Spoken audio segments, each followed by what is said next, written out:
किसान साथियों राम राम। आशा करता हूँ आप सब ठीक ठाक होंगे। साथियों आज हम चर्चा करने वाले हैं मूंगफली की फसल पर, क्योंकि अब की बार काफ़ी किसानों ने मूंगफली की फसल बोई है और काफ़ी किसानों के फ़ोन आ रहे हैं कि ताऊ जी हमारी मूंगफली जो है वो जल रही है। साथियों मूंगफली का इतना जल्दी जलना ये किस रोग के कारण होता है, इसके क्या कारण होते हैं, इन सभी बातों की जानकारी मैं आपको इस वीडियो में बताऊंगा।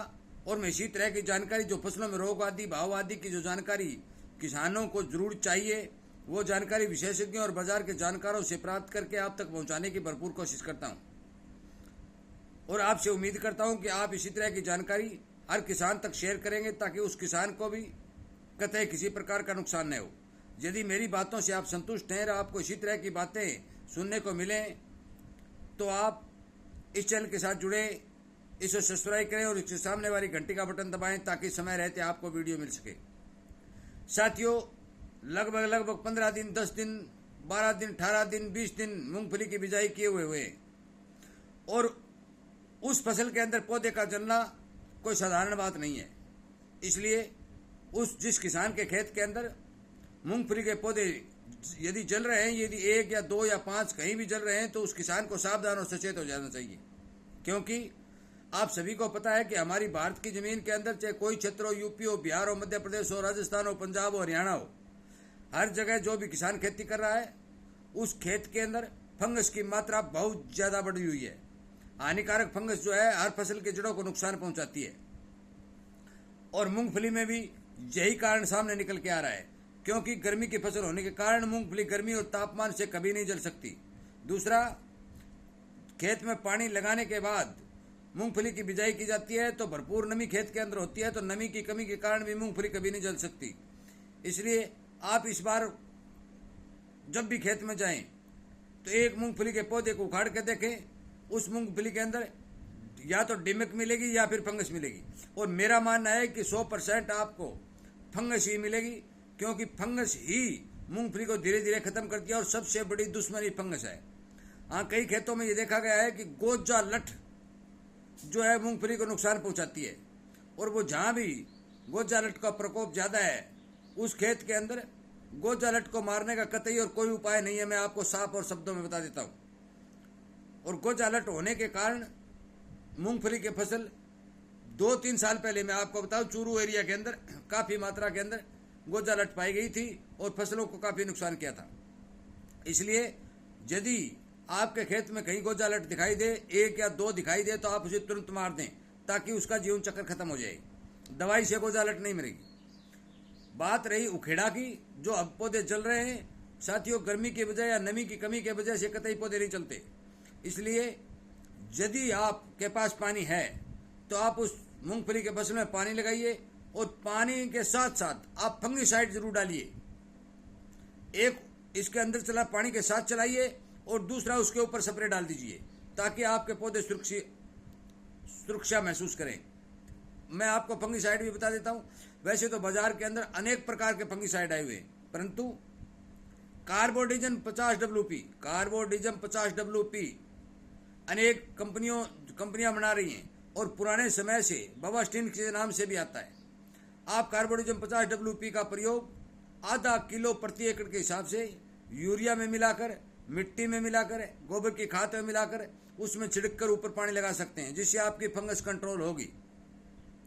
250 ग्राम प्रति एकड़ के हिसाब से आप कार्बोडिजम लेकर उस एकड़ के अंदर जब नमी हो उस समय आप स्प्रे भी कर सकते हैं। तो जब पत्तों पर पड़ेगा तो कार्बोडिजम एक सिस्टमेटिक फंगिसाइड होता है, ये पत्ते के द्वारा भी जड़ में जाता है और वहाँ भी काम करता है, तो आपकी फसल की जो फंगस है उसकी रोकथाम करेगा। दूसरा एक और महत्वपूर्ण उपाय मैं आपको बताने जा रहा हूँ कि राजस्थान सरकार ने कुछ सालों पहले ही, दिल्ली पूसा यूनिवर्सिटी ने कुछ सालों पहले ही ये एक ट्रीटमेंट करके साबित कर दिया गया था कि जिस खेत के अंदर ट्राइकोडर्मा फंगस की मात्रा ज़्यादा होगी वहाँ मूंगफली में उखेड़ा आने के कतई कोई चांस नहीं होंगे। साथियों ट्राइकोडर्मा फंगस जो है एक मित्र फंगस है और यह हानिकारक फंगस को मार कर खा जाती है। इसलिए जिस खेत के अंदर मूंगफली की बुआई की है उस खेत के अंदर आप कृपया करके ट्राइकोडर्मा का उपयोग जरूर करें। साथियों ट्राइकोडर्मा का उपयोग अब फिलहाल नहीं किया जाएगा। मैं आपको साफ शब्दों में बता देना चाहता हूँ, यदि आप इस समय ट्राइकोडर्मा का प्रयोग करेंगे तो आपको एक पैसे भर भी फायदा नहीं होगा। आप इस समय यदि आपके पौधे जल रहे हैं, निकल रहे हैं, तो आप कार्बोडिजम 50 WP का उपयोग कीजिए। परंतु जो ही बरसात का सीजन आए उस समय आप ट्राइकोडर्मा का उपयोग कर सकते हैं। और उपयोग करने का सीधा और साधारण तरीका यूट्यूब पर बहुत से डॉक्टरों ने, बहुत से विशेषज्ञों ने यूट्यूब पर वीडियो बना कर डाल रखे हैं, वो भी आप देख लीजिए। परंतु मैं बता भी देता हूँ कि आप 2 किलो प्रति एकड़ के हिसाब से ट्राइकोडर्मा लें और उसको गोबर की खाद के अंदर डालें और अपने खेत के अंदर छिड़काव कर दें। जब बरसात का मौसम हो या आप पानी लगाने के सोच रहे हो, शाम के समय उसे छिड़काव करें। खेत में नमी होनी चाहिए, क्योंकि हम क्या होता है कि बरसात आती है उस टाइम हमारे घर में तैयार सामान नहीं होता, तो हम बाद में बाजार से ले आते हैं, छिड़कते हैं, तो ऊपर से जमीन सूख जाती है, जिससे ट्राइकोडर्मा काम नहीं करता। इसलिए बरसात आने के तुरंत बाद आप ट्राइकोडर्मा को अपने खेत में छिड़क सकते हैं। शाम के समय छिड़केंगे तो रात में फंगस जो है अपनी जगह जो है पकड़ लेगी और अपने खेत में काम करना शुरू कर देगी। साथियों, जिन किसान भाइयों को मूंगफली की खेती सुनिश्चित करनी है तो वो अपने खेत के अंदर ट्राइकोडर्मा का अवश्य प्रबंध करें, ट्राइकोडर्मा अवश्य डालें। एक बात की ध्यान रखें कि एक जैविक फंगस है, इसलिए ट्राइकोडर्मा नया बना हुआ होना चाहिए, पुराना नहीं होना चाहिए, क्योंकि पुराने के अंदर ट्राइकोडर्मा फंगस खत्म हो जाती है और वैसे ही वो सफ़ेद पाउडर या सफ़ेद ये मंगसा पानी जो है लिक्विड वाला है वो डाल कर देते हैं। इसलिए आपसे कृपया करके मेरा निवेदन है कि आप नया लें, विश्वसनीय जगह से लें और जीवित ट्राइकोडर्मा का प्रयोग करें, ताकि आपके खेत में रिजल्ट देखने को मिले। परंतु ये बात मैं दोबारा अभी कह रहा हूँ कि कई किसान भाई नाम सुनते ही उसको पैकेट खरीद के ले आएंगे और उसको घर में ले आके रख देंगे। नहीं, जिस समय आपको छिड़कना हो उसे 2 या 4 दिन पहले ले आएं। 1 या 1.5 महीने से ज़्यादा बना हुआ नहीं होना चाहिए। ताज़ा ट्राइकोडर्मा लें या किसी सरकारी लैब से लें, उसको मिट्टी या गोबर की खाद के अंदर मिलाकर अपने खेत में बरसात के समय बिखराव करें।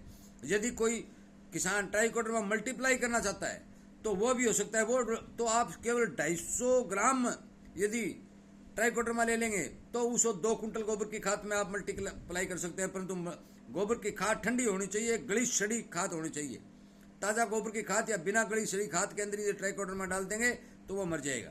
परंतु आप गुड़ में भी मल्टीप्लाई कर सकते हैं। 2 किलो गुड़ और 250-300 ग्राम ट्राइकोडर्मा एक ड्राम के अंदर डालिए, तीसरे या चौथे दिन वो मल्टीप्लाई होकर तैयार हो जाएगा और नमी वाली जमीन में टंकी के द्वारा उसे छिड़काव किया जा सकता है। जिस तरह भी ट्राइकोडर्मा पूरा काम करता है।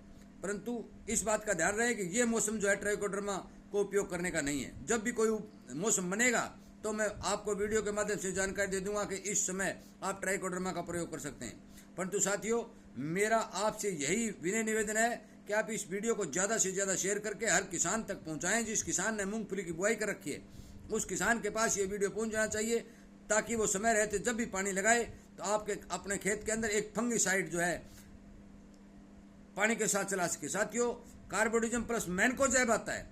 आपको कार्बोडिजम प्लस मैनकोजेब वाला नहीं लेना है, आपको कार्बोडिजम 50 WP लेना है। इस बात की आपको ध्यान रखनी है। आधा किलो प्रति एकड़ के हिसाब से आप छिड़काव कर दें, 250 ग्राम के उस हिसाब से आप उस पर स्प्रे कर दें, ताकि आपकी मूंगफली की फंगस है जो कंट्रोल हो सके। साथियों, मूंगफली की फसल में यदि फंगस आ जाती है तो पूरी फसल को चौपट कर देती है। इसलिए जिन किसान भाइयों ने मूंगफली की बिजाई कर रखी है उन किसान भाइयों को फंगस के प्रति सचेत और सावधान रहना अति और बहुत जरूरी है। साथियों, कृपया करके मेरे इस वीडियो को हर किसान तक पहुंचाने की कोशिश करें, हर किसान को सावधान करने की कोशिश करें। और यदि इसी तरह की जानकारी आपको मिलती रहे, इस बात के आप इच्छुक हैं, तो आप इस चैनल को सब्सक्राइब करें और इसके सामने वाली घंटी का बटन दबाएं और लाइक भी आप कर सकते हैं। साथियों, अपना किसानी चैनल का वीडियो सुनने के लिए आपका बहुत बहुत धन्यवाद।